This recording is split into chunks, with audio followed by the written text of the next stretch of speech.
రైతులకు లోన్లు ఇచ్చి వ్యవసాయాన్ని ప్రోత్సహించాలని బ్యాంకర్లను కోరారు మంత్రి తుమ్మల నాగేశ్వరరావు. అగ్రికల్చర్ కంటే నాన్ అగ్రికల్చర్కు అప్పులు ఎక్కువ ఇస్తున్నారని, దీనిపై బ్యాంకర్లు ఆలోచించాలని సూచించారు. రైతులు అప్పు కట్టకపోతే ఇబ్బంది పెడుతున్నారని, పెద్ద పెద్ద వ్యాపారులు అప్పు ఎగ్గొట్టినా చర్యలు తీసుకోవడం లేదన్నారు. ఆర్టీసీ క్రాస్ రోడ్లో నాబార్డు 44వ వార్షికోత్సవంలో పాల్గొన్నారు మంత్రి. తాను ఒకప్పుడు గ్రామీణ బ్యాంకులో అప్పు తీసుకుని వ్యవసాయం మొదలుపెట్టానని గుర్తు చేశారు. రైతులు ఎవరిపై ఆధారపడకుండా ప్రభుత్వం రుణమాఫీ చేసిందని చెప్పారు తుమ్మల. లక్షల కోట్లు తీసుకున్న యొక్క పరిస్థితిని మీరు అట్లా ఎందుకు చేయలేకపోతున్నారు? వాట్ ఈస్ రాంగ్ ఇది? మీ బ్యాంక్ యొక్క పాలసీలోనే తప్పుందా? అంటే మాకు కూడా ఏమనిపిస్తుందంటే మనం కూడా అంత పెద్ద మొత్తంలో తీసుకొని ఎగ్గొట్టవచ్చా?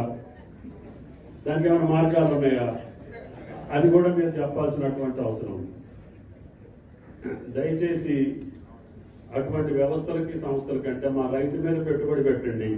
మేము దేశాన్ని బతికించడమే కాకుండా ఈ బ్యాంకుల అభివృద్ధి కోసం, ప్రపంచంలో భారతదేశాన్ని అగ్రభాగాన్ని ఉంచడం కోసం ఈ యొక్క భారత రైతాంగం పనిచేస్తుంది. దానికి ఉదాహరణ నాబార్డు, ఈ గ్రామీణ బ్యాంకులు.